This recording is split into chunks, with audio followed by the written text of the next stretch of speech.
Hi, congratulations, Volga Videos. 18 million subscribers. Like share and subscribe. నాకు hero కన్నా మీరు powerful characters చేసే అంటే ఆఫ్టర్ ఈ సినిమాకి అయితే హీరోగా వచ్చేసారు కానీ నెక్స్ట్ సినిమాలో హీరోగాను చేయండి అటు పవర్ఫుల్ రోల్స్ వస్తే మాత్రం కూడా డెఫినెట్గా యాక్సెప్ట్ చేయండి. మీకు లాస్ట్ టైం కూడా మనం కలిసినప్పుడు చెప్పాను మగధీరలో దేవులాగా ఉంటారు మీరు, దేవుగిల్లాగా అంత పవర్ఫుల్ ఇంపాక్ట్ ఉంటుంది అని. సో దీని ద్వారా ఆడియన్స్ మిమ్మల్ని ఎలా రిసీవ్ చేసుకుంటారని అనుకుంటున్నారు? దేవగుడి ద్వారా ఎంత దగ్గర అవుతారు అనుకుంటున్నారు? మీకు ఎంత కాన్ఫిడెన్స్ ఉంది? అంటే ఫస్ట్ ధనుష్ని కూడా చూసి ఒక్కొక్కరు ఒక్కొక్క పాయింట్లో చెప్పారంట. విజయ్ సేతుపతిని చూసి కూడా ఇలా చేస్తే బాగుంటుంది, అలా చేస్తే బాగుంటుంది అని. ఐ ఫీల్ దట్ మనకోటి ఉంటుంది లోపల, దానికి ప్రాపర్గా డ్రైవ్ చేస్తే audience will reflect that. So ఇక్కడ ఎవరు ఏంటి అనేది వాడికి క్లారిటీ ఉంటుంది. సో అది చేసేటప్పుడు మనకు కాన్ఫిడెన్స్ ఉంటుంది, సో ఇదే చేస్తామని. సో దట్ విల్ డ్రైవింగ్ మీ అంతే. సో అసలు ఈ ఆపర్చునిటీ ఎలా వచ్చింది అండి? అవి యాక్చువల్లీ ఏంటంటే మూవీ ఆడిషన్స్ జరుగుతున్నాయని వేరే శేఖర్ అని ఒక ఎగ్జిక్యూటివ్ ప్రొడ్యూసర్ సార్ తెలుసు.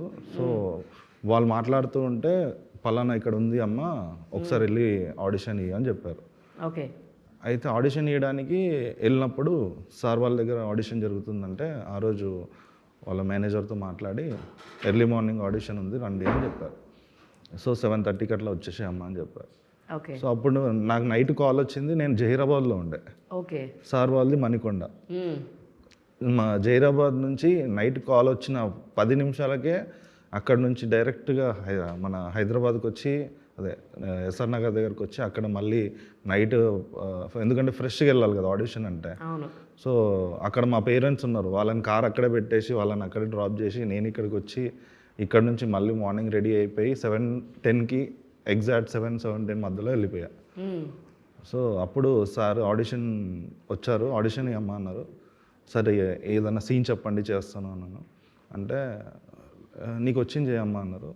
అప్పుడు వెళ్ళి ఒక scene complete scene 5 minutes scene చేసి ఉండే. చేసిన తర్వాత ఓకే అమ్మా చెప్తామమ్మా అని చెప్పారు. 3 days అయింది, 4 days అయింది, కాల్ రావట్లేదు. నాకేమో అవుతుందా లేదా, అసలు ఏంటి ఇన్ని ఆడిషన్స్ ఇస్తున్నాం బయట, ఆల్మోస్ట్ చాలా సంవత్సరాలు పడుతుంది ఒక ఆపర్చునిటీ రావడానికి. సో అవుతుందో లేదో అని వాళ్ళ మేనేజర్కి ఫోన్ చేస్తూనే ఉన్నాను. ఆయన ఏమన్నాడంటే చెప్తామమ్మా ఇంకా సార్ కన్ఫర్మ్ చేయలేదని. తర్వాత ఒకరోజు మెసేజ్ వచ్చింది, Abhinav you are selected, you are the hero అంటే అబ్బా నేనైతే స్కై హైలో ఉండే. అలా ఆపర్చునిటీ వచ్చింది. సరే, వీళ్ళిద్దరు మాటలు చెప్తుంటే చాలా ముచ్చటగా ఉంది వినడానికి కూడా. అయితే వీళ్ళిద్దరిని సెలెక్ట్ చేయడానికి మీకు దాదాపు ఎన్ని ప్రొఫైల్స్ని చూశారు, ఎంతమందిని చూసి దాటుకుని వీళ్ళిద్దరిని సెలెక్ట్ చేయడానికి గల రీజన్ ఏంటి? వాళ్ళిద్దరిలో మీరు ఏం చూసి సెలెక్ట్ చేశారంటే ఏం చెప్తారు సార్? నేను ముందు ఒక కథ రైటింగ్స్లోనే ఎలా ఉండాలి అనేది అనుకున్నాను, రూపాలు అనుకోలేదు. ఆ కట్అవుట్స్ ఎలా ఉంటే బాగుంటుంది అని. సో ఆడిషన్ ఫస్ట్తో ఆపేశానండి. ఓకే. సో అమ్మాయి విషయంలో చాలా మందిని ఇంటర్వ్యూ, చాలా ఆడిషన్స్, చాలా మందిని చూడడం ప్రొఫైల్స్, బట్ వర్కౌట్ అవ్వలేదు, చాలా డిలే అయింది కూడా. సో ఫైనలీ ఎవరికంటూ కథ రాసి పెట్టుబడి ఉంటుందని అమ్మాయికి ఎలా వచ్చింది. అలా వచ్చింది. How you get this opportunity అన్నగారు? కాల్ వచ్చింది, ఒక ఆడిషన్ ఉంది అని. సో మణికొండ ఆఫీస్ ప్యూర్గా ఇద్దరు ఆడిషన్ బేస్లోనే వచ్చారు. ఎస్. ఓకే.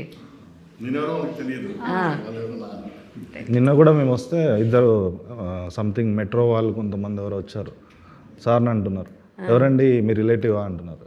ఇంకోఆయన వచ్చి మీ అబ్బాయా అంటున్నారు.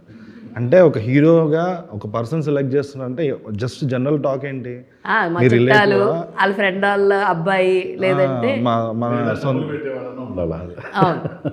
సో అందుకే నిన్న స్పీచ్లో కూడా చెప్పా, ఓన్లీ వన్ అండ్ ఓన్లీ బెల్లం రామకృష్ణ రెడ్డి ఉన్నారు సార్, ఓన్లీ టాలెంట్ నమ్ముకుంటే ఆడిషన్ మీద అలాంటి సెలెక్ట్ చేశారు. ఆయన వల్ల ఇండస్ట్రీకి ఎంతోమంది టెక్నీషియన్స్ వస్తున్నారు, ఆర్టిస్టులు వస్తున్నారు. సో మేము ఇంకో 10 మందికి ఇస్తాము. సో అలాంటి వాళ్ళు ఉండడం వల్ల మా ఫ్యామిలీస్ కూడా బతుకుతాయి కదా. ఇప్పుడు మీరు కూడా ఇంటర్వ్యూస్ చేస్తున్నారు సార్ వాళ్ళని, ఆపర్చునిటీ మాకు వచ్చడం వల్ల దేవుడైన సినిమా వల్ల ఇంతమంది ఇంటర్వ్యూస్ చేస్తున్నారు. So he is giving opportunity to many people. మొన్న ఎవరో అన్నారు, సార్ సినిమా ఎందుకు తీశారు సార్ అన్నారు. దట్ నా క్వశ్చన్కి ఆన్సర్ కూడా ఇదే, ఇంతమందిని బతికిస్తున్న పర్సన్ ఇలాంటి వాళ్ళ వల్ల ఇంతమంది ఫ్యామిలీస్ బతుకుతున్నాయి. సో సినిమా ఎందుకు తీసావంటే అది the answer. Congratulations to Volga Videos for 18 million subscribers.